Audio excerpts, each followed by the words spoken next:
आप सबने विषम परिस्थिति में कांग्रेस को गायब देखा है। कोविड की जब चुनौती आई तब गांधी खानदान का एक भी व्यक्ति अमेठी में नजर नहीं आया था। आपकी दीदी, आपकी सांसद गांव-गांव, घर-घर गई, इस बात को कोई झुठला नहीं सकता। मैं जाति के आधार पर आपका समर्थन नहीं मांग रही, अमेठी के विवेकशील नागरिक के नाते आपका समर्थन मांग रही। इस क्षेत्र में वर्षों वर्ष राजनीति देखी है। आप सबने विषम परिस्थिति में कांग्रेस को गायब देखा है।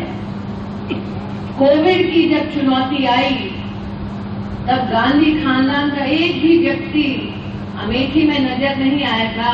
आपकी दीदी, आपकी सांसद गांव-गांव, घर-घर गई, इस बात को कोई झुठला नहीं सकता।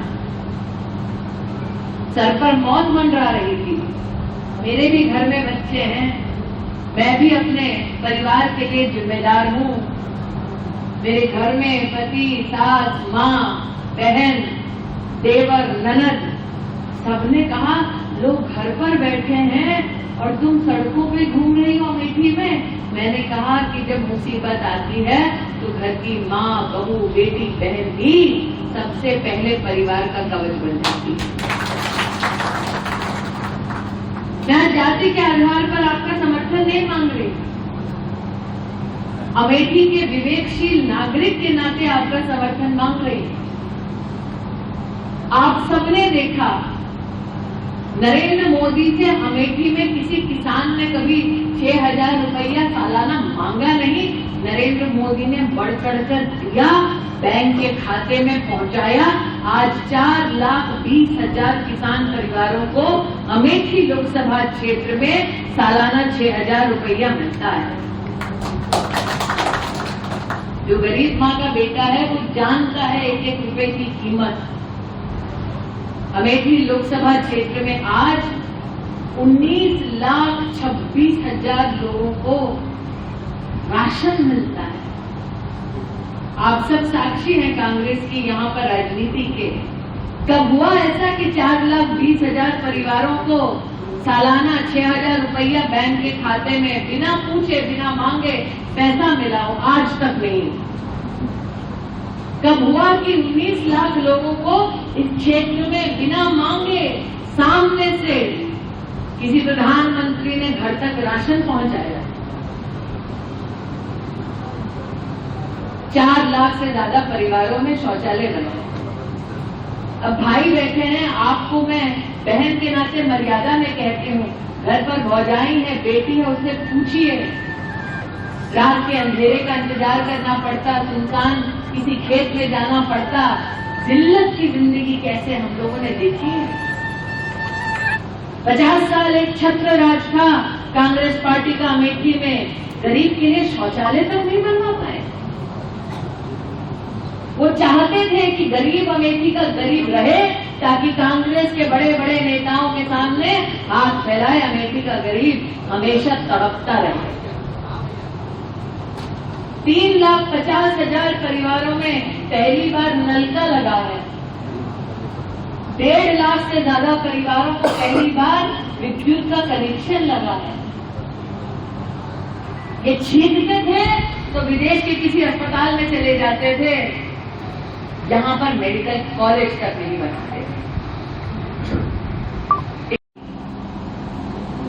अब भी जब जाति के आधार पर कांग्रेस पार्टी राजनीति करती है और नरेंद्र मोदी पर आरोप लगाती है, तो मुझे दुख इस बात का होता है कि गरीब माँ के घर में जन्मे पिछड़े समाज के एक व्यक्ति ने संघर्ष के साथ भारत में प्रधानमंत्री के पद तक पहुंचकर सेवक की भांति सबकी सेवा की, और आज कांग्रेस पार्टी पिछड़े समाज के उसी बेटे को लांछित करने का दुस्साहस करती है। अमेठी के लोग इस बात के स्वयं गवाह हैं कि जब केंद्र में कांग्रेस के पास सत्ता थी तब उन्होंने उत्तर प्रदेश के कद्दावर नेता मुलायम सिंह यादव जी का क्या हाल किया था। आज आप सब अपनी सांसद, अपनी दीदी के घर आए हैं, दिल पर हाथ रखकर कहिए क्या कभी आप राहुल गांधी के घर जा पाए, बैठकर जलपान कर पाए? कभी नहीं कर पाए। मुझे आज भी याद है वो खबर कि कांग्रेस पार्टी में जश्न मनाया जा रहा था, भोज था बड़ा, मुलायम सिंह यादव को बैठने की जगह तक नहीं मिली। ये इस्तेमाल करते थे समाजवादी पार्टी का चुनाव में, अकेले अपने दम पर कांग्रेस पार्टी चुनाव तक नहीं लड़ सकती, जिसके सहारे चुनाव लड़ती उसका भी सम्मान नहीं करती। इसलिए आज मैं सार्वजनिक रूप से नरेंद्र मोदी जी को एक विशेष आभार अर्पण करती हूं। नरेंद्र मोदी ने हमेशा कहा सबका साथ, सबका विकास, सबका सम्मान। कांग्रेस पार्टी वर्षों वर्ष केंद्र में सत्ता में रही, लेकिन जब मोदी प्रधानमंत्री बने तब मुलायम सिंह यादव को पद्म पुरस्कार मिला, उससे पहले कभी नहीं मिला। कुछ लोगों ने कहा अरे आप तो प्रतिद्वंदी हैं, आप कैसे मुलायम सिंह जी को सम्मान दिलवा सकते हैं? नरेंद्र मोदी ने ये कहा कि जो राष्ट्र के उत्थान के लिए काम करे, चाहे उसकी पार्टी कोई भी क्यों ना हो, वो सम्मान का अधिकारी है। में इतना विलंब करे, और कांग्रेस पार्टी का ये विलंब इस बात का संकेत है कि अब कांग्रेस पार्टी भी जानती है कि अमेठी इस बार पुनः कमल का फूल खिलाने का निर्णय ले चुकी है। और उसके पीछे कारण ये है कि अगर कांग्रेस पार्टी के 50 साल और विशेषतः 15 साल राहुल गांधी के देखें, बनाम भारतीय जनता पार्टी के सांसद के 5 साल के काम को देखें, तो जमीन आसमान का फर्क वहीं पता चल जाएगा। मैं आभारी हूं गिरीश जी ने मुझे इतना सम्मान दिया अपने भाषण में।